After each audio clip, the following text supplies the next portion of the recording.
Hello there, everyone, and welcome back to another episode of Mortis FM, a Star Wars podcast. I am Grayson, and with me is my best friend, Cole. Greetings, Grayson and everyone listening. I don't come back to you as Cole the White, but I am alive.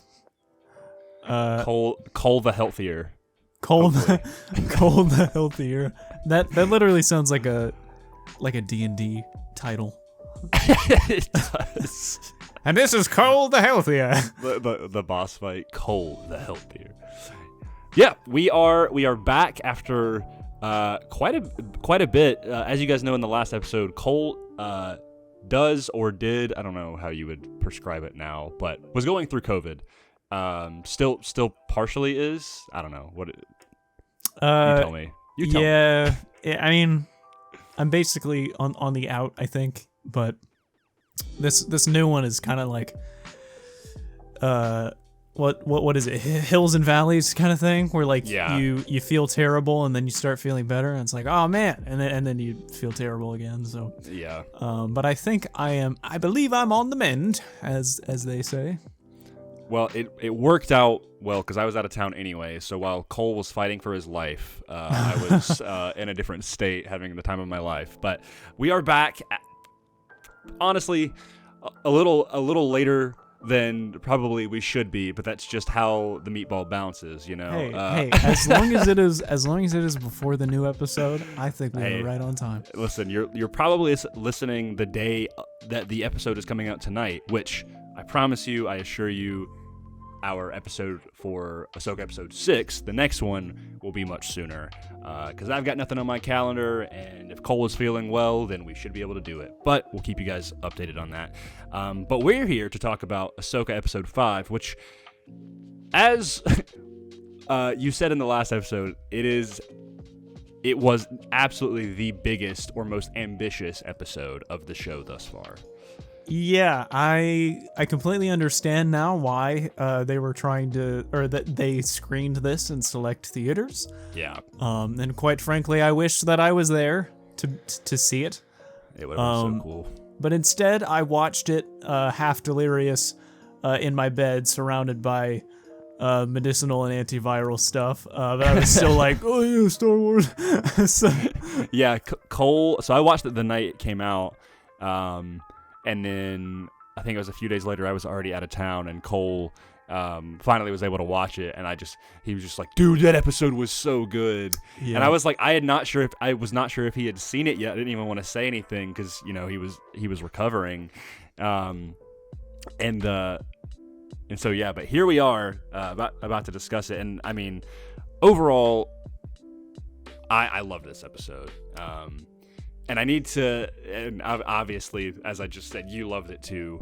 I feel like there have been people that I have seen that have. There's a unique group of people that definitely like to hate on certain, one side of Star Wars or the other. We talked about how like people of like the Andor crowd or whatever, they really like to hate on this show, or people like to hate on Dave Filoni or even George Lucas, but like. To me, people can complain, and at this point, I'm just going to assume you've already seen the episode. Like, why else would you be listening? So, spoilers ahead.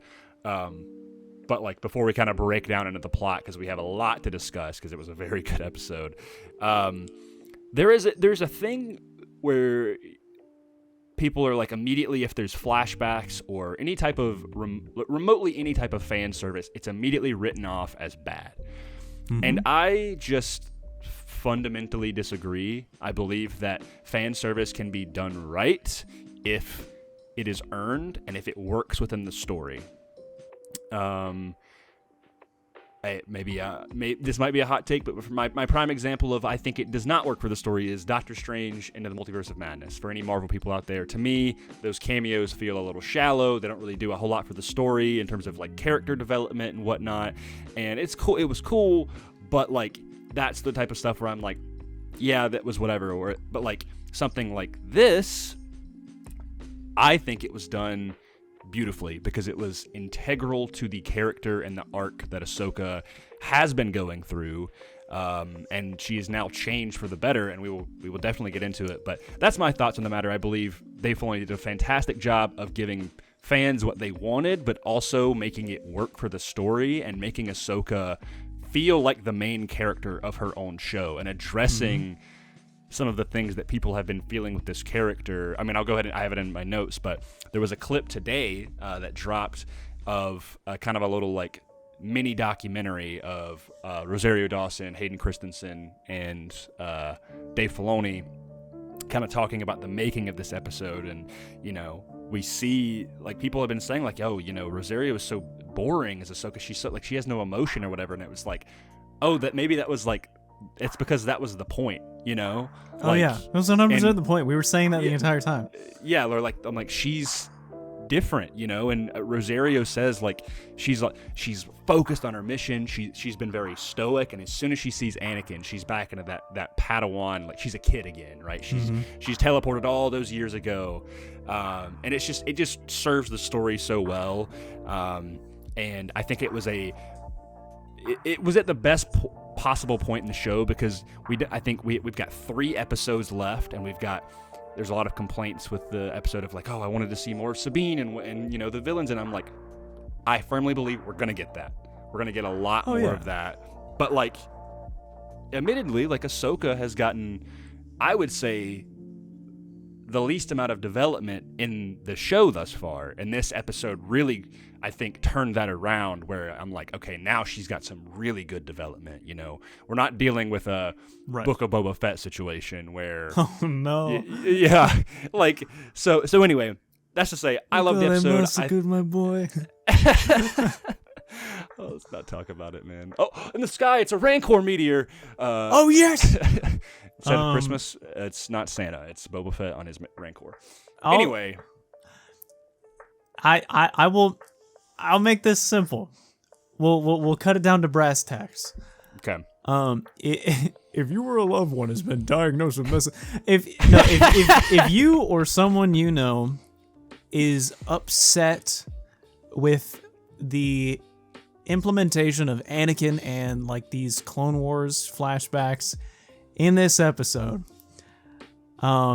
saying that it's like too fan servicey and that it's ruining the show, I think it is just a fundamental lack of understanding of Ahsoka as a character. Because here's the thing. Anakin and his fall is integral to her story and her trauma and how she continues to move through her life. There is no one better to help her guide through that trauma than Anakin Skywalker. This is, I mean, is it fan service? Absolutely. But it's also, I would say it's necessary. There's no reason to take something that was meant to be beloved by fans and turn it into something like malicious, you know, like turning it like to be disappointed, to be upset by it. I'm sorry that you can't enjoy things for yourself anymore. if there is someone that you know that is like this, sit down and have a talk with them about how to enjoy life again. Like you say, buddy, this has become one of my new favorite phrases that you have coined. Why are you mad? Dude, yeah, and it's not even like a, and like you're right, it's not like a Doctor Strange Multiverse of Madness level thing where they're just throwing cameos at you. Yeah. There's no reason to be mad here, you know? Just calm down. Everything's good. Enjoy Star Wars, and like just enjoy the ride, right? Yes. People are like, oh, you know, Anakin's stupid. I don't want to see him. Anakin's dumb. Why are we not at Ezra and Thrawn already? This is dumb. Why is Hayden coming back again? Blah, blah, blah. They're forsaking like the journey for the destination, right? Yeah. And so I'm just gonna leave it at that. Like, just continue to enjoy the ride. And I'm gonna be honest, like if you guys are still here listening with us, and listening to like this podcast, I'm willing to bet that you are not these kinds of people, and for that, I love you. But but in your heart, if it, like, truthfully you're listening now and you didn't appreciate that part of the show, I mean, I get it, but I don't know. Try to look at it in a little bit more of a positive light. What I'll say is let us help you find it in a positive light, because Let us we're about help to break you. it down. Because I'll say that, like, when I first saw this episode, I was a little scratching my head a little bit about, like, like, I loved it, but I was like, what was the lesson that Ahsoka learned here? Mm-hmm. And with that, let's get into it. Let's get right into this. So we start the episode right after the shock and the blow of Sabine and Balin and Morgan and the rest of the bad guys taking off into this other galaxy. The Bad Batch? Well, I was about to sing the Bad Batch. Oh, yeah, Omega just comes out of there. Oh, Hera, it's me. Omega? Echo? Oh, yeah. I love you, Omega. And then, so yeah, we are on Cetos, and that's what we start off with. We do not start off with Ahsoka in the World Between Worlds just yet. Hera has landed on the planet. She's investigating the hinge. It is quiet. All you hear is the wind in the air. There is an emptiness and a fog that is setting in that's like it's just unsettling. Like, it's haunting almost. And I love this opening. She's landed the Ghost with Jacen and Chopper, and she's investigating the hinges. She's reporting to Carson, and there's nothing, no sign of anything. Everything that they had left there is gone. The only thing that is left is the map, which has been cut in half. So this is not great for Hera later, but we'll get into that later. So as she's investigating, there's nothing. The other X-Wing squadron members are sweeping, trying to see if there's any traces of anything, other ships, and there's nothing. Until Jacen and Chopper, they come outside of the ship and they start exploring, and then we hear a rustle behind one of the hinges, and we see Huyang, and he is clearly in his sad boy hours. He's despondent. He's listening to Passion Fruit by Drake, just in his built-in AirPods, and he's looking at a Sabine's helmet, and the first thing he says is, like, I told them to stay together. Why do they never listen? They never listen. Oh man, such a good line delivery by David Tennant. Very good, because throughout the show we've really seen Huyang he's been very stern, but he's also been kind of a wisecracker. Definitely the comic relief. Yeah, Man. like often the case with the droids, but no, like in this it was like Huyang has served a really good, like he is almost also a master in a way, and so, but we get a really cool. I think from that, we are then taking it back into the World Between Worlds. We get a downward tilting shot to see Ahsoka and Anakin face to face on this ethereal force bridge, and we're like, all right, what's going on? Let's get into the meat of this thing. Oh man, and here we are. And we get just some wonderful dialogue delivery from both Rosario and Hayden. She's like, Anakin, you look the same, and he's like, you got old, like and it just, the way he says these lines, it just feels like such a great translation from what Matt Lanter did in the Clone Wars and even in Rebels. Mm-hmm. Like, you can clearly tell that Hayden has done his homework and Dave is directing him in a way where they feel the same. And I've always, I remember when I was watching Clone Wars, like, as a kid, I was like, yeah, like, Matt Lanter sounds nothing like Hayden, right? But they've done this thing over the past couple years where they've just done such an amazing job of making them feel like the same character. I mean, Hayden loves the Clone Wars, man. Like, yeah. He watched it, like, he loves it. I think he's really done his best to merge with the character. I mean, you saw in that little reel that you were mentioning earlier about the behind the scenes stuff that, like, Hayden is there talking to Dave about, like, how he wants the line delivery to be about, like, the recollection there. Right. So yeah, he's very hands-on so and involved, and he even stated just how excited he was when he got the call to be part of it. And so yeah, we get this, like, nice back and forth, and she's like, that happens, and he's like, I'm here to continue your training, and she's like, it's a little too late for that, and he says, one is never too old to learn, Snips. I 100% believe he's referencing himself when he says that. Mm-hmm. Yeah, I mean, if anyone is to show like they can learn even by the end of their life, it's Anakin, you know. Yeah, and by the way, we'll go ahead and put this down. We're pretty sure that at this point, that is probably most definitely Anakin. Yes. Like there bunch of littered evidence throughout that just kind of says that it is. So, it's not the son, but yeah, would have been cool if it was. But I'm so glad that, like, as far as we can tell, this is our boy in the flesh. Yeah, it's kind of left up to interpretation, which I really like. Especially throughout the episode, there's certain hints, but I do believe that I really do think this is Anakin teaching her one last lesson. Mm-hmm. And you're like, what is this lesson that he could be learning? The lesson he says, just really out of nowhere, like this, I really just, I was not expecting this. I know people really wanted this, but I was like, how would this make sense? But he pulls out his lightsaber and he says, live or die.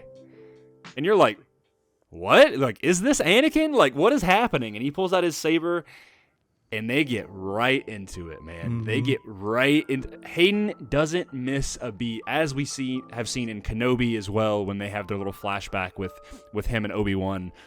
He's still got the moves, man. He does the iconic twirl. He does the Annie Obi spin, which, by the way, I saw a clip recently that Ewan even kind of passed that trademark to Hayden, saying that like he was always better at it than I was. Like that's kind of Hayden's staple move.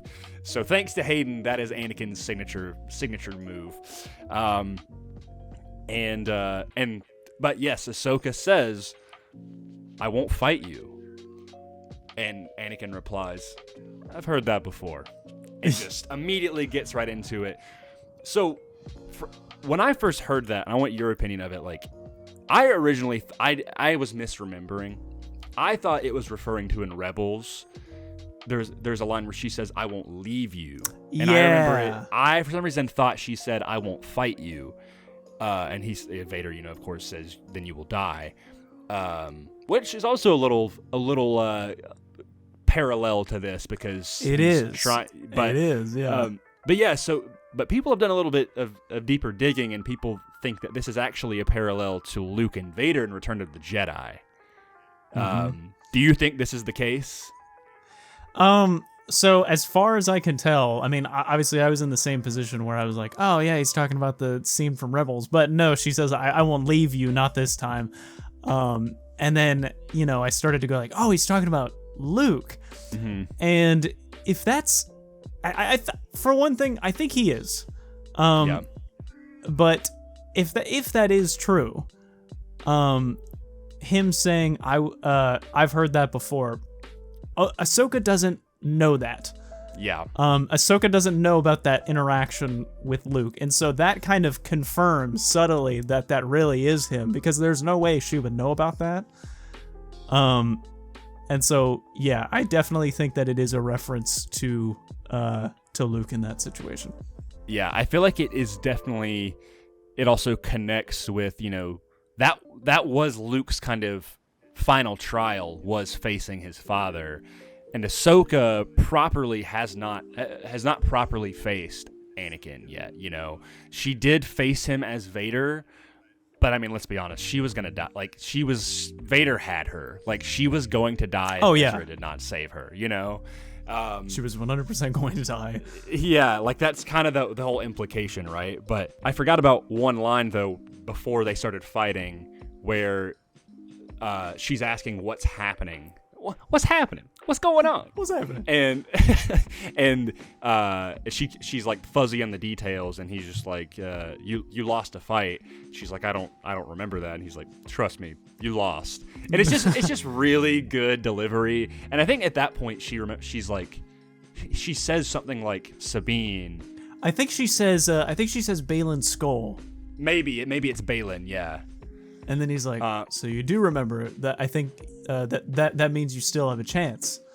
Right. And then he's like, I come to finish your training. He's like, to live, die, whatever. Anyway, now we can go to the following scene, which after they start fighting, we said, Hayden's got the moves or whatever. We already talked about that. We flash back to Cetos or Cetos. I keep hearing it pronounced different ways. At this point, I'm just calling it Cetos, but because that's it's pronounced Cetus.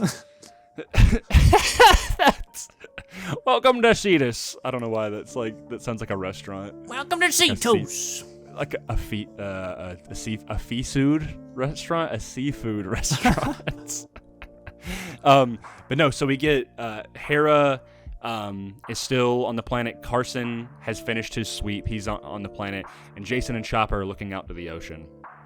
And Hera and Carson is like, only Senator Organa can hold it, make excuses for so long. Yeah. Nice Princess little Leia. there. Yeah, no, it's cool because they had a history in Rebels. Like she popped up, and so it makes sense she would know who Hera is. I mean, Hera's I don't know how many generals there are in the rebellion, but there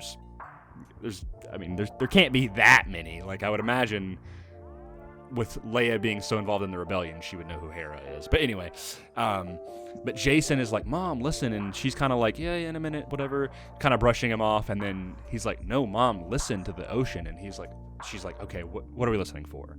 And he's like, do you hear that? And she's like, what, the waves, the crashing of the waves? And he's like, no, the lightsabers. And you're like, whoa, dude! Yeah. Like he can hear Ahsoka, and that's I was saying earlier that it was kind of when I first saw it, I was like, this is up to interpretation if this is really happening or not. But I feel like if Jacen can hear that so vividly, there's no way that it's not real. That like Ahsoka isn't really experiencing this. Because, I was saying it was kind of like up to interpretation of like whether this was just like some fever dream she's having, maybe influenced by the Force, or if this is really like she's in the world between worlds. And I think when you cut it down and you really think about it, like the X-Wings couldn't find her anywhere. They looked all over the place in the ocean, couldn't find her, kept doing signal sweeps, nothing. Mm-hmm. But Jacen could hear it. And we get this, we get this motif of the Force theme, which makes me about cry because it's just like, this is so beautiful. And he's able to share that, or at least he's strong enough in the Force that Hera can hear it too. Well, I think that idea just kind of further cements the whole, really anyone can tap into the Force. It just takes willingness and more of an aptitude for it. But and I think Jacen was able to kind of help her see, but that's exactly, it was like, Hera was able to hear this too. And of course she knows the Force is real. Like, her baby daddy, I guess, because her boyfriend, her deceased boyfriend. Anyway, but we finally, from this, Hera hears it and she's like, send them out again, do another sweep. And the way they did this, personally, I love, where Carson is like, what just happened? He's like just so confused. Yeah. And, for people who don't know, like, so far the show has not acknowledged Kanan at all. So anybody who's watching Ahsoka has not seen Rebels. But Huyang immediately is like, Jacen's father, Kanan Jarrus, was a Jedi Knight. He has abilities. And Carson is just like, okay. Yeah, it's like, all right. Yeah. He's like, sure, whatever. I'll accept it. I think Carson serves as a good, just outside perspective for less well-versed fans of the show. Yeah. But yeah, so about this question of yours about whether or not like Jacen hearing it increases the validity of like whether or not it's real. Mm-hmm. It made me think of that scene from Harry Potter, honestly, where Dumbledore is like, of course it's all inside your head, Harry, but why should that mean that it's not real? Exactly. What movie is that one from again? That is from Deathly Hallows Part 2. That's right. When Harry. Oh wow, man. Yeah, parallels to spoilers for Harry Potter, I guess. If you haven't seen Harry Potter, yeah, but so that means we now have allegories to the other two big fantasy universes in pop culture: Lord of the Rings and Harry Potter. I call Star Wars, Harry Potter, Lord of the Rings kind of like the trifecta, like the triad of like pop culture fantasy stuff. But because Star Wars is a space fantasy, it's not sci-fi. Get it right, folks. Let's go. But yeah, like, no, you're totally right, where I'm like, even if this is all in her head, like, it doesn't mean that it's any less real. I was meaning to discuss, like, whether or not this is really a Force vision, like, as we progress through this episode, and I will bring it up later. And if I'm being honest, I'm still not 100% sure. Because there are a lot of correlations to other parts of Star Wars that just makes me think like, well, I don't know, maybe it's just something Ahsoka's going through. So I'm really not sure. I will go more into it when we get to specific scenes that make me think about it. But yeah, there's a part of me that likes to think that, you know, this might all be in her head, like this might be her spirit, not necessarily her body. Because it's like we never see her go through a portal or like go in or out of a portal in the World Between Worlds, and we never. Ahsoka is one of the few people that we've seen actually access the World Between Worlds in like a proper sense.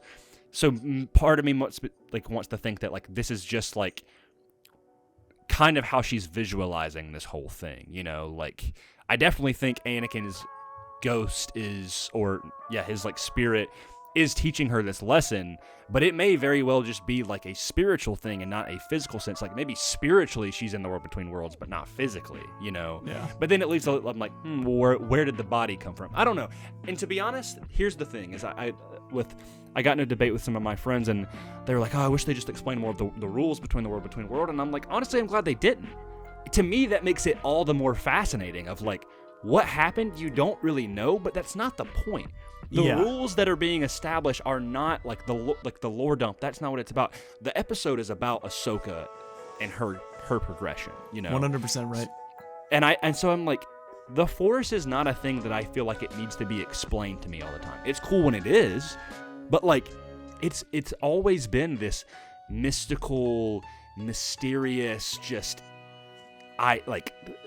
cosmic idea like that. You never. I don't think we ever should know the rules of how it all works. No, you're exactly right. We learned this lesson with the midichlorians. The more that you attempt to explain the Force, the less mystical and magical it is. You know, I don't need to really hear a full explanation about how it happened, because I think it's better if it is portrayed in a sense that it is beyond our understanding, because that's how it's supposed to be. It's supposed to be larger than life. And so yeah, I don't need a scene where Anakin's like, well, as you were falling, I yanked you into the world between worlds. Which would then imply that at the end of the episode he just tosses her back out and throws her into the ocean. And I'm like, I think that just adds to the cool like mystery of like, was it really Anakin? Like, you know, but like I think it is, obviously. It's definitely his thing, but you know, I don't know who says this line. I've heard this line before. Maybe you can help jog my memory. But it just makes it the whole thing about the Force is, in my opinion, is don't think, just feel. You know? And we see this exact lesson being like, we see that Ahsoka has kind of learned this lesson about this feeling at the end of the episode. But it's Qui-Gon. Qui-Gon is talking to Anakin as he is about to begin the pod race, and he says, "Remember, concentrate on the moment. Feel, don't think." Exactly, and I think that is a lesson that could be taught to everyone in the audience. Is like, quit thinking about Qui-Gon. dude. Qui-Gon is my boy. All right, I think everyone in the audience that really is hyper fixating on like just trying to think about like, well, I want to learn more about the rules and blah blah blah. Like I want to know about all this. It's like you don't need to. It doesn't matter. It's not important. Based off of that idea anyway of Anakin being able to bring her into this, a thought that I did have was that it's cool that Anakin now seems to possess the power of saving the ones that he cares about from death. That's true. And like at the end of his story now, it seems like he has that ability to do that. It was not in a place of control. It was in a place of like, it wasn't in a place of obsession and control and power. It was in a way of teaching and compassion and trying to lead Ahsoka on the path. And so he's not trying to save her. Like, he's trying to teach her a lesson. It's up to her if she wants to be saved or not. Oh yeah, he completely gave that choice to her. Live or die. He's like, live or die, Of course, there is obviously probably more preferential answer, which is the one that we end up getting, but like, she could have not made that choice. Anyway, after this, Hera tells him, send out the X-Wings, go keep sweeping again. And he's like, we got to use our fuel reserves. She's like, awesome. Sounds great. Thank you, Carson. That's why we have reserves, Carson.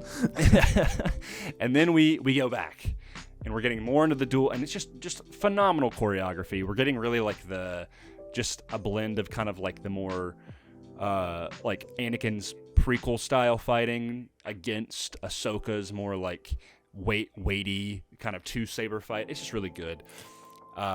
Yeah.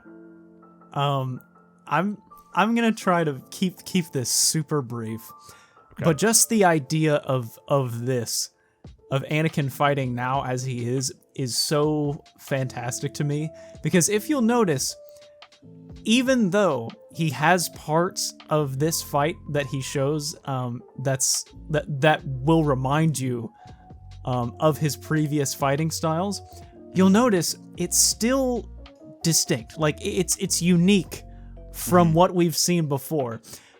If this is truly Anakin Skywalker, what we are witnessing now is Anakin at his peak fighting prowess, okay? Yeah. He's not overconfident. He's not limited by his prowess when he was Vader. Now he has all of his combative knowledge formed into one. And you can see it too. Like, he's nimble, he's swift, but he is decisive and powerful. Like, I was about to say, his strikes knock her back time and time again. Like, he'll hit her with one blow and she's like just staggering. Right. And it looks so focused and determined. Like, they will get in a clash and he will just push her off, but the way that he does it, he looks like a master. Yeah. Like it's, and I just got so excited watching it. I was like, dude, look at him, man. He is like, this is what peak performance looks like. Yeah. You may not like it, but this is what it is. It's what Anakin, if Vader would have lived and his body was not harmed, like if say that Anakin got the good ending, right, that he didn't become Vader and everything, when you watch Revenge of the Sith for the 100th time and hoping that it doesn't happen the way it does, this is what Anakin at his absolute best would have been, and it's just beautiful to see. And we just, I mean, yeah, I don't have anything. That's all I got to say about that. But even so, though he's got her on the ropes the entire time, she gets the upper hand and kicks him in the face, saying, man, how specifically did she word it? She was like, did she say like you've lost your edge, or maybe like it's not you've lost your edge. No, I think it was something like I'm not sure you have much left to teach or something like that. Oh yeah. And then he says, I haven't taught you everything yet. And then he cuts the bridge and sends her falling down. Crazy. And then we get just such a cool transition. Yeah. Where how did you, like, when this happens, break down your thought process, because I remember like watching it and how I was like frame by frame in my head, like how I felt. But I want to hear it from you. So, as she's falling down, I'm like, where are we going? Yeah. Initial thought process. then you see the smoke start to change hue. She hits the ground, and then we now have this very pinkish, reddish color, and I'm like, oh, like, I mean, I had heard rumors, and so I was immediately going like, man, this looks a whole lot like the color palette of the Clone Wars. Yeah. And the smoke clears. We see young Ahsoka, and then she starts slowly standing up, and I'm like, oh man, there she is. Mm-hmm. And then you start seeing the clones, run through the fog of war. Some of them shiny, some of them is 501st. Yeah. And then you hear, come on, and then a lightsaber ignites, and you hear Hayden yell, forward! Which was just so cool. Like, I loved hearing Anakin's just like battle cry as he surges forward through the battlefield. And as he says, come on, Snips, he does this super clean, flourish block. And then I was thinking about that today, where he does that like spin block thing as he's like, pew, pew, like he blocks like 3 or 4 in one clean sweep, and I was like, bro, dude. And he's in the Clone Wars armor, bro. He's got the shorter hair. He looks perfect. Like it was absolutely perfect, down to the last minute. Whatever discrepancies there were for like the CG face, they are not here in this episode, man. Like good. Especially in the Clone Wars scenes, he looks so good. And by the way, man, like, Ahsoka says, "This is the Clone Wars," and he's like, "Yeah, no kidding." Which like was just such a funny moment for me, and like I loved that. The way that he smiles and laughs too, like it's so in character, and like I just love it so much. It's so consistent with what we see of Anakin in the animated show. Like it's just so good. And yeah, like, I mean, you basically said, like, the entire thought process was the same for me. Like, I could tell as soon as she landed, I was like, where is she? And I was like, she's small. I was like, she's little now. Yeah. And then, yeah, the clones run through. I was like, first of all, the first time we get to see the Phase 1 clones practically, not CG. Yep. But yeah, that line of when he says, like, you know, or she's like, Master, this is the Clone Wars, and he's like, yeah, no kidding. It like people, it makes I hate that, like, again, people were like, oh, it's just flashbacks, and I'm like, if they were flashbacks, they would just be scenes that definitively happened. Like, these are dream sequences. These are all altered scenes of her memory happening, where like she is cognizant of, like, she is an older Ahsoka in her younger body. But she's not fully but she's like, am I? Like, is this all real? Like, you can tell there's moments of doubt where she's like, was everything that I experienced all a dream, and I'm back in the Clone Wars? Like, kind of similar to, like, Rex in Rebels, when they have the episode where they take over the base, where there's still the Separatists left over in Rebels, and Rex comes to, and he's like, the war, it's not over, you know? Like, Ahsoka really thinks that she's back there, and then she's like, piecing it together, she's like, is this real? Is this not? And we just get this awesome charge forward as she ignites her saber, and they all they all like push forward, and they're like going through, and it's just like, dude, this is so cool. Yep.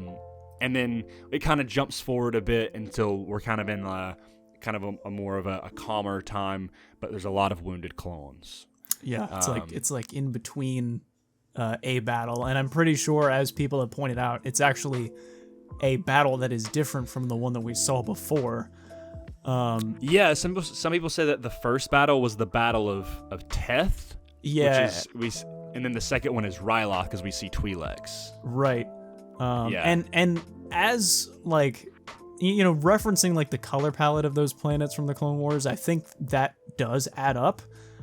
But also, you know, at the same time, I guess it's not really relevant. Like, what we're really trying to figure out here is just kind of the significance of these scenes, and we see Ahsoka just kind of slowly walking through this encampment that they have, and then consoling a clone trooper that is, you know, his whole face is bandaged up, and you see the clone put his hand on hers, right? He rests it there. It's very, it really kind of it made me think, like, wow, seeing Ahsoka in live action, it makes you realize this is a child soldier. You know, like, yes, watching the show, you never really think that. At least you don't think of it to the extent that you do seeing it in live action. Yeah, like as a kid, I was like, I know she's like a teenager, but it never like, I don't think it registered until I was at least like 17 or 18. I was like, she is a 14-year-old girl, you know? Like, and I just think seeing like first of all, Ariana Greenblatt is how you pronounce her name. I mean, I firmly believe she's like going to rise in the ranks as one of like the best actors in the next couple decades. Like, she's been recently, she was young Gamora in Infinity War, and then proceeded to play a pretty big role in Barbie, as one of the main characters, and now Ahsoka, and she just, I mean, she crushed it. Like, she really, like, just like you said, like these scenes, I was like, dude, like, she's a kid. And you really feel it when you get this just amazing dialogue right after with Anakin and Ahsoka, which is both, it's partially like you could tell this is a conversation they really did have, and this is also, you can tell, like, a conversation that they're having now as her as an adult, like it really blurs the lines, and that's why I think it works so well. So, Anakin is off to the side with Rex in his Phase 1 armor. Yep. And they're talking to some of the Ryloth, warriors or rebels, however you want to describe them. And Ahsoka is obviously just very shook by what's happening. And she starts to blame herself, saying, like, they followed my orders, like we've lost so many. And he was just like, I think he basically just says something along the lines of, like, that's sometimes the price that you have to pay. I'm struggling to remember the very specifics of this dialogue. I think it's really, really good. He's basically just like, that's what you have to do in this war. Like, you have to fight. And she's like, this isn't what I was trained to do. And he says, look, when Obi-Wan taught me, we were keepers of the peace, but I have to teach you to be a soldier. Yeah. Right. Yeah. And one thing that I really like is that she's like, like these orders cost people their lives. That doesn't bother you? And he says, of course it does. Like he looks very genuine when he says that. But right after she asks about, or he says, like, I think he should be a soldier. She's like, is that what all I'll have to teach my Padawan one day? And he's like, do you even really want a Padawan? Like, it's not all that it made out to be. And she's like, are you, like, joking, right? Like, are you joking right now? He's like, how could you joke at a time like this? And he, like, or I think she says, like, what? And he's like, I'm joking. She's like, you're joking at a time like this? And he's like, what do you want? You want me to be serious? Is that what you want? And she was like, yeah, it'd be better. But then what did she say right after that? I can't. I'm drawing a blank on what he said. What she said, like, he says, he's basically just like, what would you prefer? And she just says, I don't know. Yeah, she's like, I don't know. Which it feels like such a that just felt like straight from the Clone Wars to me, like their little argument there. Right. Yeah, like they're kind of bickering and dynamic. I'm trying a blank on what she says. Hold on, or what is said right now. Right after. For context, it's been about 5 days since I watched the episode. He says, tell me, what do you want? You want me to be more serious? And she says, I'd prefer it. He says, I'm teaching you how to lead, how to survive. And to do that, you're going to have to fight. And then she says, I'm pretty sure she's about to say, what if I don't want to fight? And then he said, yep. She says, what if I want to stop fighting? And he says, then you'll die. Then you'll die. again, another parallel to what the lesson is being taught, but also what this is kind of a direct parallel to, like, then you will die in Rebels. And like, he ignites his lightsaber. He starts walking through the battlefield, and we see that shot. Again. We see that shot transition into Vader. But I will say, and nobody has pointed this out, I don't know why, but Anakin walking through the smoke looks like the exact same walk from Battlefront 2 2015. Yes, he's in the exact same pose. Yeah, where he's walking with the arm out to the side, and he's just doing the slow walk. And I'm like, I don't know if we should thank the Battlefront creators for doing that, or whatnot. But like, I mean, both Vader and Anakin in that game, they have like same like kind of standard idle animations. They're a little bit different, of course, because of Vader's stature. But yeah, he walks straight in as they're getting attacked, and they have to go out again. And we see like like he's going, and there's an explosion, and he flashes into Vader really quick, and you can tell Ahsoka's like kind of snapped back into reality. Like, oh, this is not real. Like, you know, and then. So after that, we basically cut to we basically cut to Hera and Huyang floating above the water. They're not really able to find anything, and Hera gets a transmission from Jacen and Chopper, and Jacen's saying that Chopper is basically saying that she needs to go lower. Yeah. And she's like, how much lower? And it's really funny too, because you can definitely tell that the writer's room has had children, because the way that it's said here is so funny to me, because she's like, how low? And then you hear Jacen say, Mom says how low? And then you hear Chopper go like, and he says, I don't know, just lower. Like as low as you can go. And it's very funny. And as they go lower, and I'm not sure if this was either before or after, but Hera has a little bit of a dialogue with Huyang about Ahsoka and like if she's really out there, like what are the chances of her being out there? And Huyang's like, you know, with something along the lines of like Lady Tano, like, yes, she's like the chances of her being found, like her being out here, yes, like things are always kind of unorthodox. She's like, he says something along the lines of like, if Lady Tano is anything, she's tenacious or something like that. And probably anything like her master. Yes. And probably my favorite Huyang moment in this episode is when Hera's like, well, what was her master like? And he just takes a moment to pause. It's like 5 or 6 seconds. Then he looks over. It's just like intense. It's like, what a great word. Just especially so eloquently put.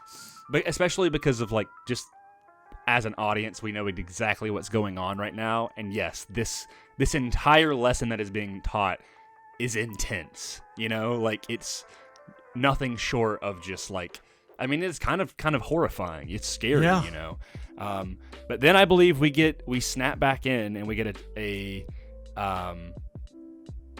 transmission, or not a transmission, but we get a transition, and Ahsoka is coming through the fog, and we think for a second like it's probably back to this thing. But we see 2 blue lightsabers ignite. We realize she is in the Siege of Mandalore, which they really didn't have to do, but they did it. But they did, and it looks nice. It looks very nice. She takes out a couple of the Maldalorians, if you want to call them that. Some of Death Watch or the Shadow Collective, and then Rex in his Phase 2 armor. Yeah, we see Rex and them taking Tamura Morrison out from the shed to dust him off. And, I'm happy to see that. Yeah, I'm happy to see that they haven't completely thrown him in the gutter since Book of Boba Fett, because he was in Kenobi. Yeah, it's just like we heard he came out in an interview and basically said that like Oh, yeah. He was supposed to be in Mando season 3, and then he didn't get a call, and then there was supposed to be Boba Fett season 2, and then he got a call saying that they're just putting it on the back burner for now. And I was like, man, this is major disrespect to Murrow right now. Just straight up lying to him. Yeah, well, maybe if they, actually didn't make it Mando season 2.5, maybe that would have happened. Anyway. But yeah, he's like, good job, Commander. Come on, let's move. And he leads all of the 332nd clones into the battle, and Ahsoka, retracts her lightsabers, and we see Anakin walk out of the dust from behind, and he goes, I don't know this battle. And she's like, this was the Siege of Mandalore. Like, you were, like, we had already said bye to each other. Like, last time we had seen each other has already happened. And I'm struggling to remember. There's more good, very good dialogue. For people to we don't have to directly cite the scene, but essentially they start arguing about basically what it means to inherit this kind of legacy of their master Padawan thing. And Anakin's like, well, you take everything of myself with you. Like, you inherited what from me, what I inherited from my master, Yeah. And she basically just kind of, she brings up that he is much more, that he was much more dangerous than anyone could have realized. And then he just looks at her, and then he doesn't even look annoyed, but he just looks like, oh, okay. He's just like, so that's what this is about. Yeah. Which is an interesting recognition there, but he immediately flips this switch, and he's like, you've learned nothing. And then I think she says something again, like something along the lines of, like, she won't fight him, or like something like that, where he's like, oh, like, you're actually not learning. I thought you were, but you're not. Like, back to the beginning. He's like back to the beginning, and then takes out his saber, and it turns red. He says, I gave you a choice, live or die. And then she just says no, and he says, incorrect. And then he starts fighting her. And he's got the Sith eyes. You can tell this is end of Revenge of the Sith Anakin with the Sith eyes, with the full, like, even his face looks more distressed, where he looks like he's just full of anger and malice. And he, like, and the facial expression when he ignites his saber from Ahsoka's actress Ariana, she looks down at his saber, and she's like, Dude, she's like just like she is scared now. He is full Vader at this point, and I'm literally just watching it right now. There's that moment where she gets out of a grapple hold from him, and she swings at his head and completely misses. He doesn't even dodge it. No. And then he kicks her into the fog, back into the world between worlds. This is my favorite scene in the whole thing. As he steps through this fog, and there's a flash from him between him and Vader. He says, "You lack conviction." And it's like modulated. You can hear there's a little bit of Vader's voice in there. You can hear a little bit of Vader in there, and then they start fighting big time, which the music's going crazy at this point. Dude, like, he like walks through, and he does this like shoulder shrug thing, which is just so Anakin, but as Vader, And then you get like that like high shriek of like as he flashes into Vader, and I was like, that was sick. And now Ahsoka is back to her adult self.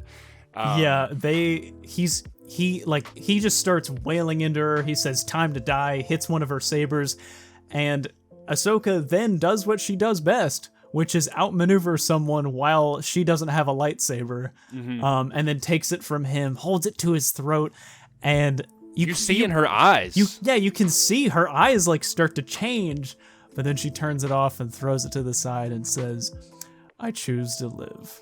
Another fantastic parallel to Luke and Vader once again. 100%. And in fact, part of me thinks that I really believe that this confrontation that Luke and Vader had in Return of the Jedi, which I think it's so beautiful that this is happening on the 40th anniversary of Return of the Jedi, that all these parallels are happening.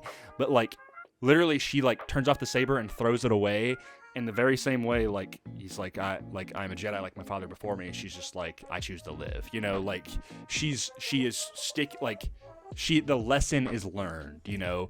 Luke learns that like he's not going to kill his father, like he is going to stand firm as a Jedi.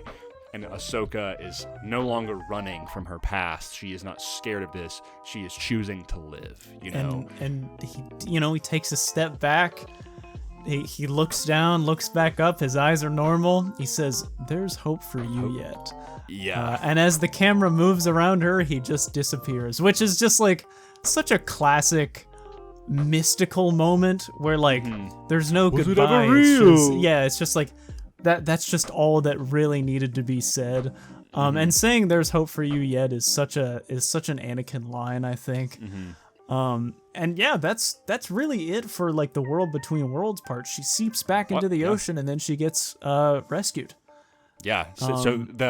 And I think it's very important to note, and I wasn't sure if you were going to mention this or not, people have kind of broke it down that Dave did these trading cards back when Rebels happened, and I think he took some elements from these trading cards of these key art that's hinted at the World Between Worlds and whatnot, but that she was like wading through this water, and I think it was kind of more of a loose adaptation. I still think that happened like after Ahsoka was plopped back into Malachor. She probably waded through the water, and you know, the convoy, you know, guided her or whatnot, Morai.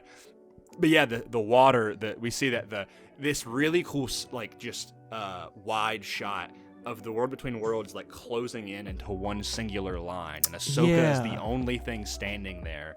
And then the water starts to rise, and it fully submerses her up to her neck, to her face, and you don't see her anymore. And then she's back in the waters of Cetos, and then they're like, "We found her." And the rebels get her out of the water, and she's taken into the ship, and we see she wakes up. She's on the Ghost. She wakes up as Ahsoka the White. Ahsoka, she's wearing a white robe. She is sitting there kind of bathing in the sun. The skies have notably changed on Cetos as well, which I think is really cool because it's been very gray and cloudy from basically this point onward. So really just cool like visual representation. And so she walks out, and immediately her demeanor is different. Oh yeah, she's so much brighter. She's smiling. She's radiant. You know, the sunlight that is shining on her is indicative of how she actually is. There is a weight that is lifted off of her. There is a lesson that she has learned, and she immediately, Jacen runs up and hugs her, and she just gives him this deep embrace, you know. And he's like, I you know, I have to thank you. And she was like, "Ahsoka, like, who are you fighting? Like, who with the lightsabers? I heard you fighting." And I think even Ahsoka is kind of tilts her head, like, "Oh." She's like, "What's up with this kid?" Like, I think even that validated her feelings more of like, "Oh, maybe like that was real," you know, like this is. It starts to make me question just how powerful or just in tune with the Force Jacen might be. I want to go ahead and throw this out here. So when this moment happened, where Ahsoka, like, you know, talks to Jacen, and Hugh comes up, and her ship is now next to the Ghost, and Hera walks up as well. I was immediately like, I wonder if part of me was like, I wonder if like the direction they're heading in is like from this, that like maybe her and Sabine decide that like they should, like, you know, Sabine isn't the one that should be trained. It's Jacen. But then I was like, no, I feel like that would undermine the whole thing. My theory that I think would work perfect with the legacy of the Master and Apprentice is it's got to be Ezra. Ezra's got to teach Jacen. Man. I mean, would that not just be the most beautiful thing? That would be so sweet. I would love that. I just think, I mean, you have to think, like, it's been,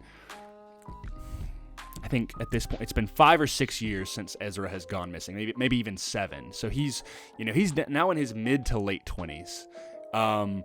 We don't know what all he has learned while he has been in exile with Thrawn. We still haven't seen him yet, and I firmly believe we will. If all else is, if everything is what I think is to be believed or to speculate on, Ezra has likely learned a lot as a Jedi. I mean, they never really explicitly say, what kind of level of Jedi he is, but like, if you really think about it, Kanan trained Ezra, and he wasn't even a Jedi Knight. Yeah. Like, he trained Ezra when his own training was never finished. And this is a very, that's why I love their master and apprentice dynamic. One could argue that Ezra's training was never finished either. I think that would just also play into another really cool legacy of unconventional Jedi. But like the fact that, Kanan was sort of like a father figure in a way to Ezra. Yeah. I think it would be really beautiful if Ezra, like if Ahsoka is going to train Sabine, Ezra teaches Jacen. Well, what's really interesting to me, and like kind of going off track a little bit here, is like, what exactly could Ezra have learned in this new galaxy, right? Because as far as we know, this new galaxy is entirely separated from the legacy of the Jedi and the Sith. Not the Force, but the Jedi and the Sith. So what could he have learned? I'm curious as to what kind of civilizations, maybe Legends civilizations, that utilize the Force that maybe he could have learned from. Like kind of like having a Jedi Fallen Order kind of situation where he's finding these ruins and ancient stuff. Because I will say this, and spoilers for Jedi Survivor in 5, 4, 3, 2. Cordova mentioned that the trail of the Zepho leads out and away from the galaxy, and then they go missing.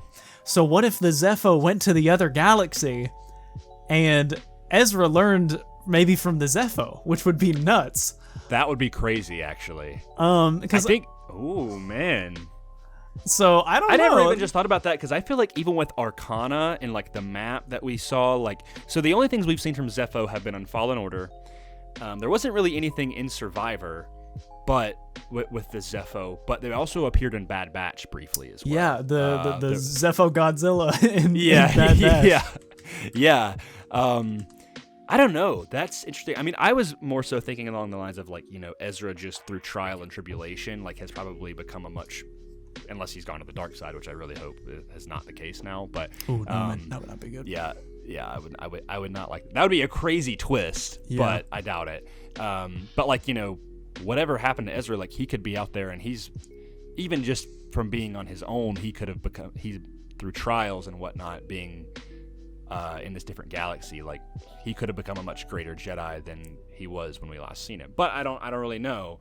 Whatever it is, I definitely think he's going to have grown a lot as a Jedi, and I can't wait to see it. But yeah, anyway, so back into the scenes. Hera asks, she kind of shoos Jacen away, like, leave her alone, and she's like, go check out Ahsoka's ship, and he's like, I've been in a starship before, Mom. and Ahsoka's like, a Jedi starship, and he's like, oh. Like he just like is so happy. And Huang, this is one of my favorite little pieces of dialogue, whereas like Huang is like, he's like, here, I'll show you, like let's let them talk. And they're walking onto the ship, and he's like, I'll show you the training room. And he's like, you have a training room? He's like, do you know how to build a lightsaber? He's like, yes. He's like, can you show me how to build one? He goes, no. Like it's just, I was like, the kid who was playing Jacen is just killing it. Like he acts so authentic as a kid, He's just like, so excited. Like, yeah, it took me a little while to really for him to really grow on me, but like I love that kid, man. Like dude, I can't wait to see him become a successful Jedi and definitely stay far away from Luke's temple and Kylo and Kylo. Sure. I was thinking though, I was like, what if there was like, dude, in a different continuity where Luke and the whole Jedi thing didn't fail and there was a full Jedi council. Imagine a new Jedi council led by Luke as the Grand Master, Ahsoka, or even Ahsoka as the Grand Master, Cal Kestis, and Ezra. And just a 4-man, just council as they start to grow. Wouldn't that be so? Like it just gives off such Jedi Academy vibes, dude. Like I truly think that they are trying to do something like this, and if that happens, I'll be okay with that as long as they explain just where they're at. Yeah, where they're at. Because like some people are even saying that like Omega might join them, like if she has some kind of resonance within the Force, which would be very cool. I would love to see her also be like another form of a legacy that comes together to join this new order. And maybe they all go to this other galaxy and Luke decides to stay behind.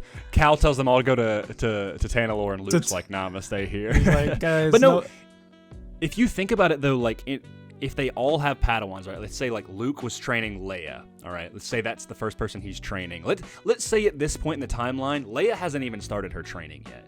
She's like, let's say she started training after Ben was born, and then she realized it was pulling away from her family, and Luke was like, no, you need to like come train with me, blah blah blah. There's a fraction there's a whole thing for the Heir to the Empire movie that I think would be great if they really pull in like that kind of dynamic of things. But if Ahsoka has Sabine and Luke inevitably like training Leia and then later Ben, and then Ezra's training Jacen and Cal is training Kata. Oh, I want this so bad, dude, but it's never gonna happen. It's all there. Just make it happen. Like that. Cole and I, we often talk about like, we love Legends and canon, but I think probably the one thing that I would change about canon that I really just don't love is I love the new Jedi Academy stuff from Legends. I love Luke's Jedi Academy on Yavin, with just rebuilding the Jedi Order and making it stronger than it ever has been before, learning from the dogmatic ways of the Jedi and truly becoming what they were meant to be. Legends did that in such a really cool way, where you get people like Kyle Katarn and Corran Horn and Mara Jade and all these really cool Jedi Masters really forming into this new Jedi Order, and we get, Han and Leia's children, they become Jedi, except, anyway, is it Darth Caedus or whatever? You still see it fall into disrepair, but it's not done in a way that undermines Luke's success. Yeah, like, even if Lor San Tekka and Hugh Wang were in this new temple as like advisors, right? Like, you bring in these just this really vast array of people. Like, I would love to see that with these characters that I love so much, like, but taken in this way. But I'm just afraid we're never going to get that because of what happens. And yeah, and maybe one day we'll get that with, dude, if Rey fails, I'm done. at that point, the Jedi are supposed to die. Like, Man, and speaking of, honestly, like, I'm very eager to see what kind of direction they want to go with in that movie. Yeah. Unless it joins the ranks of the canned Star Wars movies, which would suck. Yeah, that's a whole other discussion. Once Ahsoka ends, we can maybe kind of dive into thoughts of these projects that will they happen, won't they happen, or whatever. But anyway, Hera asks finally, like, Ahsoka what happened, and I don't remember specifically what she says. Oh, she's asking what happened with Sabine, and she's like, the last thing I saw was that Sabine, she had the map, and then I fell off the cliff, blah, blah, blah. So the last time I saw Sabine, she was holding this, and then she holds up the map. Yeah. And so she steals Cal Kestis's really cool, unique force power, where she's like, sometimes items or areas leave like force imprints or memory. Dave Filoni loves to make Ahsoka basically just like the prodigy who can do everything. I'm just kidding. I'm not that mad about it. I like the idea that, like, if you really think of, like, any Jedi can do that, but Cal just has a natural aptitude because it's the gamification of the force. But she's able to listen, and she kind of figures out, like, Sabine is with them. They've left. They've jumped to the other galaxy. How we gonna get there? What happened? What were you about to say? No, I was just gonna say that, like, I think the ability of psychometry is like another one of those. You could almost explain it in the same way that the Force is explained. Like, some people have an innate talent for it, whereas others you have to kind of master that. Because obviously, we've never seen Ahsoka have the ability of psychometry until Ahsoka Episode 1. Yeah. And so clearly, like, she had to kind of train up to that. Whereas Cal exhibited psychometry immediately. Rey had a massive psychometry flare-up when she touched Anakin's lightsaber. Like, That's true, yeah. For her and for That's Cal, true. like, those things are, like, innate. But, like, Ahsoka is a master at this point, you know? Not by title, but by experience. She definitely is by now, from now being Ahsoka the White. Right. So I'm totally fine with it. It's kind of like, you know, good old battle meditations from Legends. It's like very hard to learn, or very hard to master, but you know, you can pick it up if you want. Right. So then we basically, I think there's only really 2 more scenes that really need to be discussed, but first one is that, you know, Hera is reporting into Mon Mothma, and she's like, we found Ahsoka, she's alive. She's like, that's great, what happened? And she's like, well, you know, she kind of explains it. She's like, what happened? And Mon Mothma's like, do you have any evidence like that this has happened? And Hera's basically like, no. And she's like, there's nothing else I can do. I'm you can tell that she wants to help Hera, but like, it does not look good for Hera. The only thing I can think of is if they go to get those like Marauders' bodies out of the woods that Ahsoka and Sabine, or like the droids. But even then, like, Marok's lightsaber. Yeah, I was like, but even then, there's no way to connect that to Morgan Elsbeth. Yeah, like. It does suck, but like, I get where Mon Mothma's coming from. Like, she's the Chancellor. Like, she can't just like, she can't make. Even in Rogue One, you can tell like she was hesitant to attack Scarif, like to use those resources. Like, barred by bureaucracy. That's the right. You know, like, that's just what it is. It's the same old song and dance. And so people. So I had some friends, and you know, we're both huge Andor fans. I would say even you more so. Did you feel like this was like a sabotage of Mon Mothma's character? Because I had some friends say this, or I've seen some people say this, and I'm like, I just don't think you understand how the politics thing work. Like, she can't do anything, you know. It's not a sabotage of her character. If anything, I think it is a tragedy of a story arc, not in the sense that it was done poorly, because it's not. I think what sucks is that she worked so hard to basically disassemble this empire, and once she has finally, you know, reached this place where she is the Chancellor, the problem of being in this, you know, kind of society that they've created is that things won't get done, you know, like she's at this level now, but she can't do the things that, you know, need to be done. At least not without going through a bunch of different committees and approvals and all that mess. And to be honest, it kind of sounds like the same old mess that Chancellor Valorum was going through before Palpatine rolled in. But no, it's not a sabotage of her character at all, because she's always been one that fights for true democracy.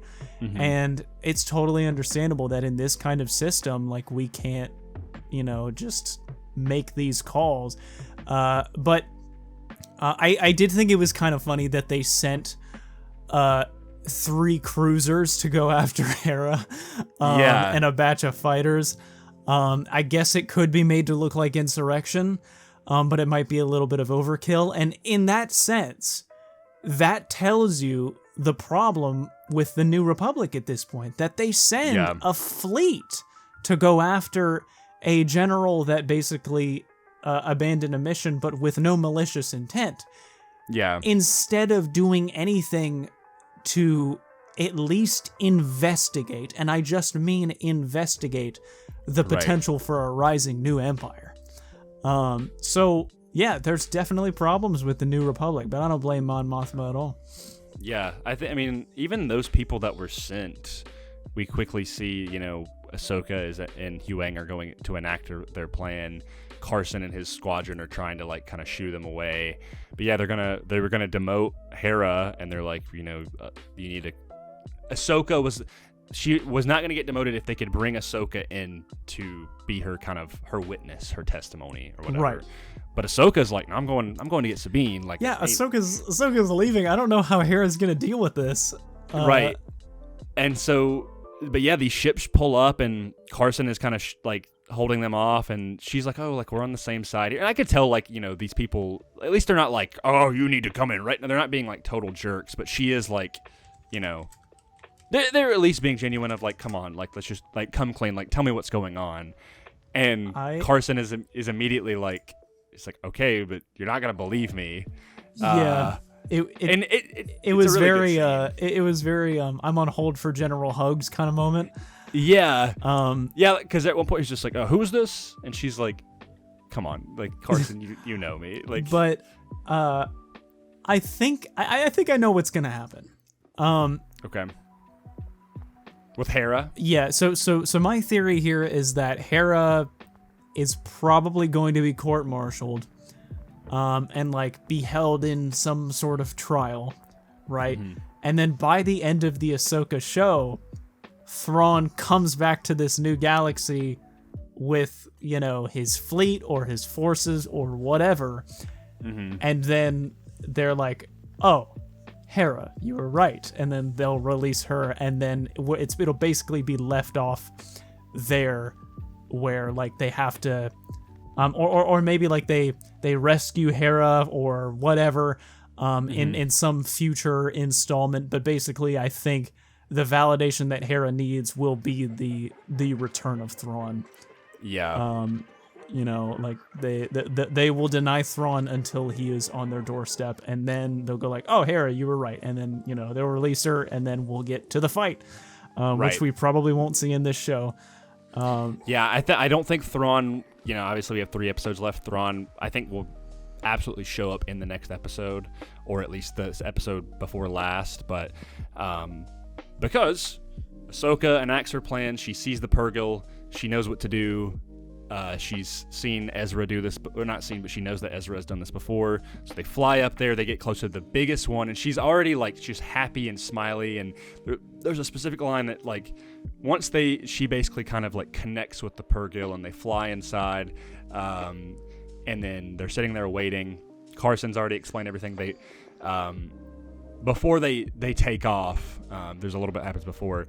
Huang's like, do you even know if this plan will work, or like where this will, like if they're even going to take us to where we need to go? And she's just like, she's like, I have no idea. It's like, but going somewhere is better than nowhere. Yeah. And it's again connects to that line of like, don't think, just feel. Yep. Like that is the lesson that she's learned, and she's already just has this like smile, like she's got a good feeling about this, you know? Yeah. But yeah, we see the whales go up into space, and they're basically like all the ships are like, get out of the way, like they've see what's happening, and they take off to light speed, and off to the new galaxy, which we will see tomorrow. Yep. And that is the episode, and I think we went very deep into this episode, but I think this was a full deep dive. Yeah, but it was worth it because I think it warranted it with the lesson. So here is the question, the final question that I have, and I'm sure you maybe have some more stuff, but what do you think is the lesson that Ahsoka learned? That is, I think, the predominant question of this episode. I think people have, even myself after watching it the first time, and I think I know, I've seen different speculations. Star Wars Explained, Alex, he did a phenomenal job of breaking down this, but I want to know, at least from what you've gathered or what you even, inferred from yourself watching the episode, what do you think Ahsoka learned with this lesson? Right, yeah, so I was gonna ask the same thing. That was basically like the final note. I was gonna say like, so what really was the lesson here? Mm-hmm.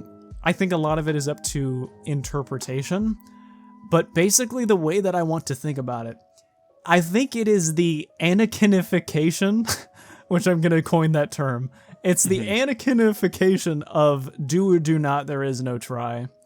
Yeah. Basically, like, I think it, even though he said this in his, like, quote, Vader form, it has a lot to do with conviction.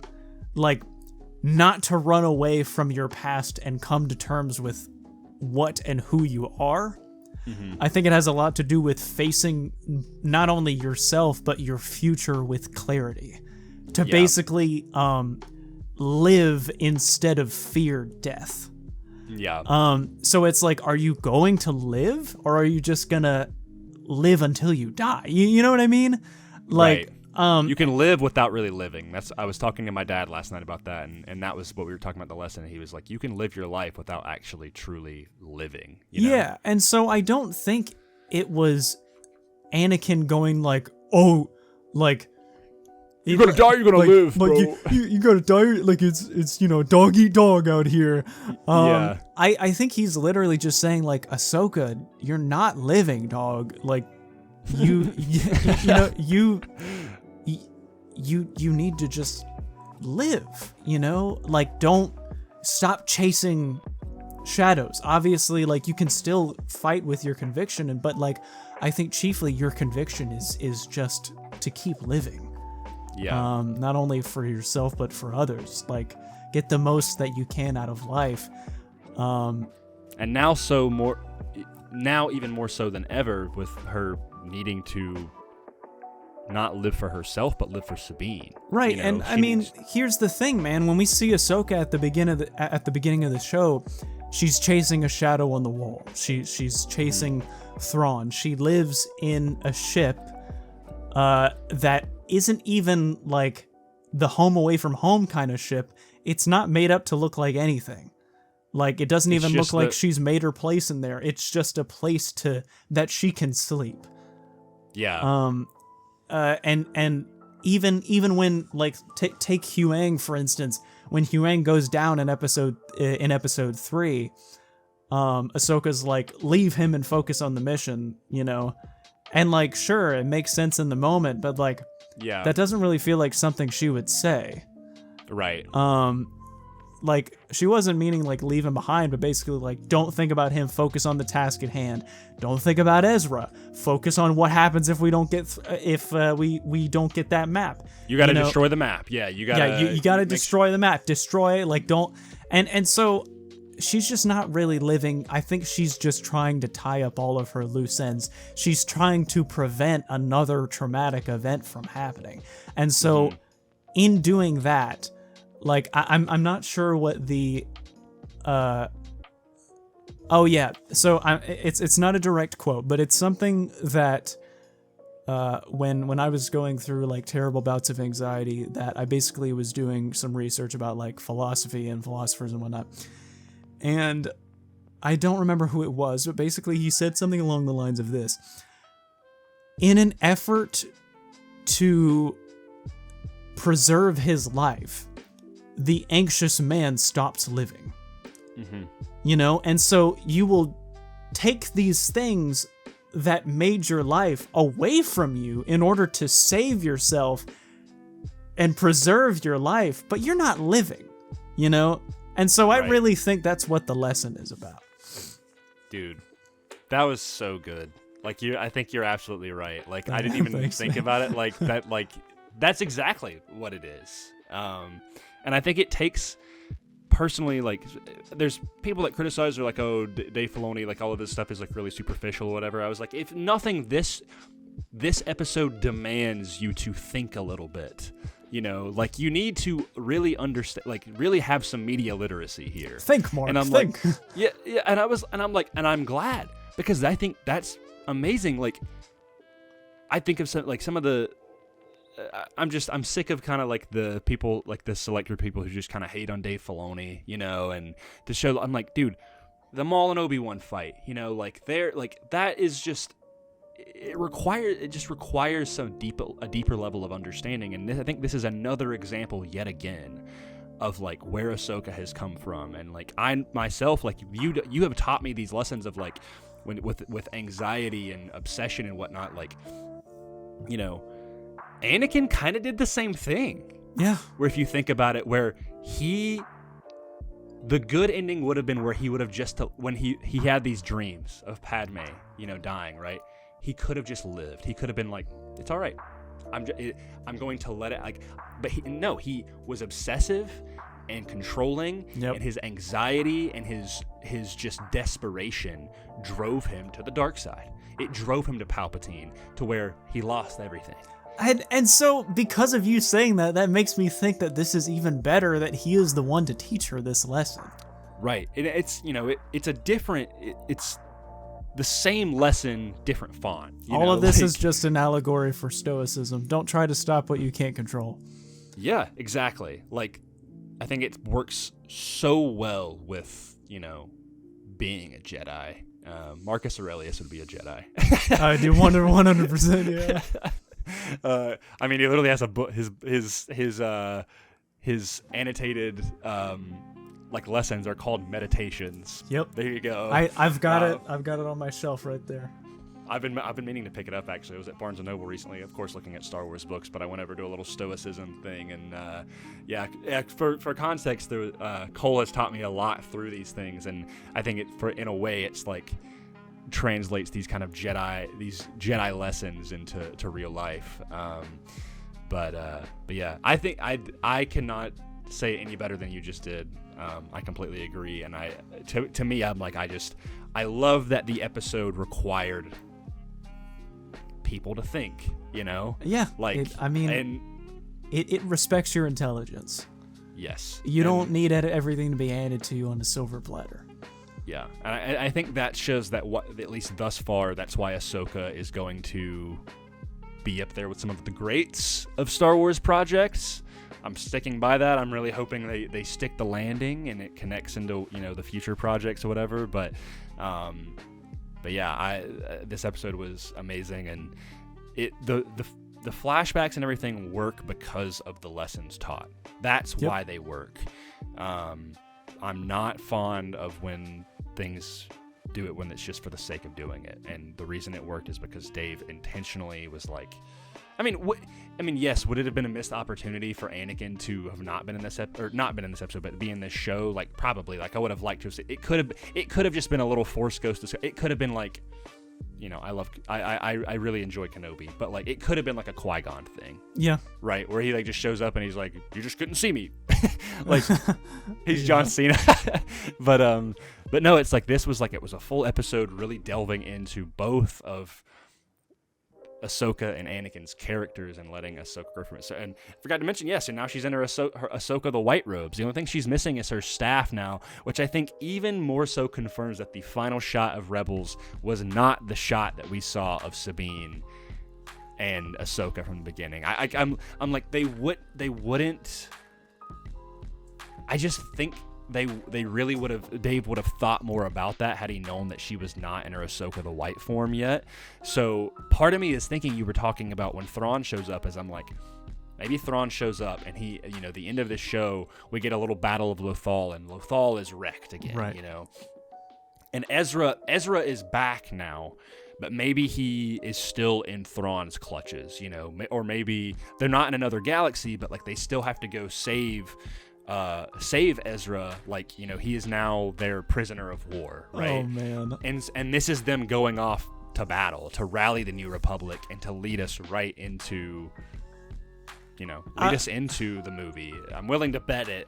Something like that, at least. Based on what you have said today and in previous episodes, I now have a thought. What if Ezra gives Jacen Kanan's lightsaber? See, I'm okay with that. I'm completely okay with that. I think that would be really cool. I mean, Ezra would have to. I wouldn't be surprised if Ezra maybe managed to make his own while he was gone. That'd be crazy. It would just be cool. Ezra for the 3 for 3 with new sabers. I mean, yeah, because I really think Sabine is going to keep that one. Ezra's not going to be like, give it back. Oh, finally, thanks. He just takes that out of his hand. It might be the case that Ezra uses Kanan's lightsaber, and then finally, when all of this is resolved, when he decides to take Jacen under his wing, he gives Jacen the lightsaber, and Ezra is able to make his own, or something like that. That'd be so cool. Or maybe they both make their own, and it would be a parallel to Luke taking up Anakin's saber, Mm-hmm. I agree. And Obi-Wan passing that on to Luke. I wanted you to have this when you were old enough. Please don't kill Jacen, bro. I'm begging you. Yeah, that would suck. Listen, if they really flesh out his character and he becomes one of the new characters that Dave really invests in over the future, I'll be so happy. Like the legacy of Kanan lives on. I think it would be be kind of funny if, like, at the end of Ahsoka, he's like, Man, you guys go through a lot. I don't think I want to be a Jedi, actually.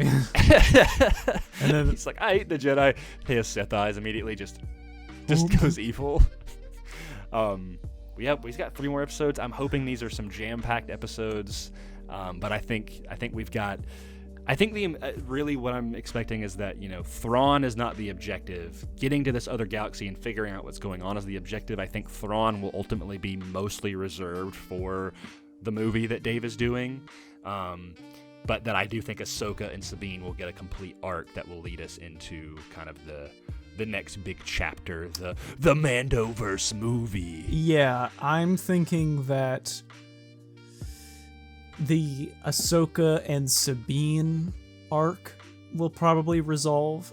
I think the Baylan and Shin thing will resolve. Mm-hmm. I do not think the Thrawn problem will be resolved. Yeah. I think Morgan might be resolved, but not Thrawn. Yeah, I honestly wouldn't even be surprised if they didn't manage to find Ezra by the end of this show. Bro, that'd be crazy. Like if it's revealed that it's truly a mystery even to Thrawn about where he is, and then he ends up showing up in like the movie or something. I don't know. The post-credit scene. Oh, yeah. I'm guessing here that Baylan, rest in peace, Ray Stevenson. I'm guessing that Baylan will probably not survive the show, but I am thinking that Shin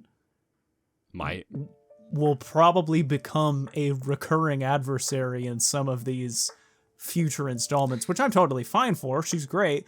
It would also be really cool for her to join the light side, but that's what I thought it'd be interesting. I was like, what if she, Baylan dies? Maybe they both turn to the light side, and Baylan, maybe he dies. Maybe he makes a sacrifice of some sort so that they're able to escape. But Shin turns to the light side in lieu of this, or she goes even further down the dark side. Yeah, because it could go either way. I feel like, yeah, man.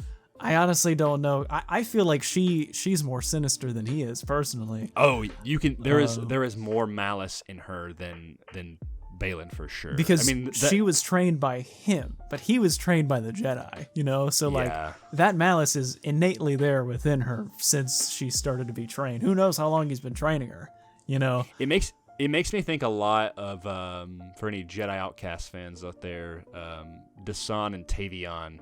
Yeah. They're not Sith, but they are Dark Jedi, and granted, Jacen is an evil MFer, but he basically was trained as a Jedi in Luke's academy, and killed some students because he was so full of dark side, and then went off and became part of the Imperial Remnant, and then he just found Tavion, and she became his new apprentice. But Baylan and Shin clear them anyway.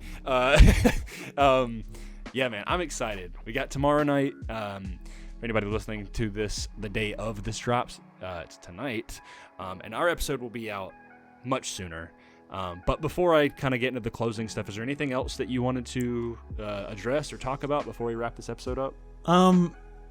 So I was gonna quickly, just quickly, talk about what I had mentioned I was going to say earlier, was that the debate on whether or not it was really Anakin, because it seems very reminiscent to these sorts of confrontations that we've seen in the past. Cal, for instance, confronting this vision of Jaro to Paul in Fallen Order. It feels very much like that, but also I completely agree. It kind of feels like Ahsoka's Dagobah Dark Cave moment, because what is in there you take with you. What you present is rebounded back at you. So Anakin only increased intensity. He only showed his dark side when Ahsoka mentioned it. Yeah. And so it felt very Dagobah Dark Cave to me, but at the same time, it could be at a sense that Anakin has now just transcended into being this spiritual, enigmatic being that just says things without straight answers because he has simply become something that is beyond our comprehension. Right. And so I don't know, I do think it was Anakin. Yeah. But it has this level of mysticism and questions without answers that just made me think about it, you know? Yeah. Of like the kind of thing that he's really trying to get across. I just wanted to basically say that it was very reminiscent of those things for me, like a Jedi confronting these visions that rebound what they give to them and what fears they hold inside. I just think it's very cool. That's some of my favorite stuff in all of Star Wars. I think when I was explaining to some people that I directly referenced the Fallen Order, like Jaro Tapal, Cal Kestis stuff of him kind of confronting his past. I mean, same thing with Kanan confronting his visions against the temple guards who end up being the Grand Inquisitor. Very similar to that, or even confronting some of his visions of even in season 1 when he's talking to the Grand Inquisitor about what happened in Order 66 and how he still has to confront that. Like Order 66 was traumatic all around, but but then Ahsoka had the trauma of being even more than Order 66 was that her master was Vader. So Master was kind of Order 66 guy. Yeah, he was Mr. Order 66. Mr. 66. But yeah, maybe we'll get answers, but even if we don't, I'm okay with that. Some questions don't need to be answered. Yeah. And I think that is also a lesson that can be learned is don't try to don't think. Just feel. There's hope for you yet. Well said. I understood that reference. I've heard that before. All right, that's gonna do it for this very comprehensive breakdown of Ahsoka Episode 5, the biggest episode in the show so far. Could get it bigger, don't know yet for sure, but I'm excited. We still have 3 more episodes. I've been eating every week and enjoying these discussions. So it's been nothing but straight bangers. For real. And thank you guys for anyone and everyone who has been listening. If you want to keep up with us, you can follow us on whatever you're listening to this on. We're on Spotify, Apple Podcast, and YouTube. You can also follow us on Instagram at Mortis FM. Follow me at Shrades38 and Cole at And the Force is with me. Because the Force is with him. Not that last part, though. Just And the Force is with. That's it. We will be back very soon, hopefully to a more regular schedule. Send thoughts and prayers, any well wishes to Cole as he continues to recover, and he's been more on the up. And we will see you guys extremely soon for Ahsoka Episode 6. So keep an eye out for that. Cole, may the Force be with you. Always.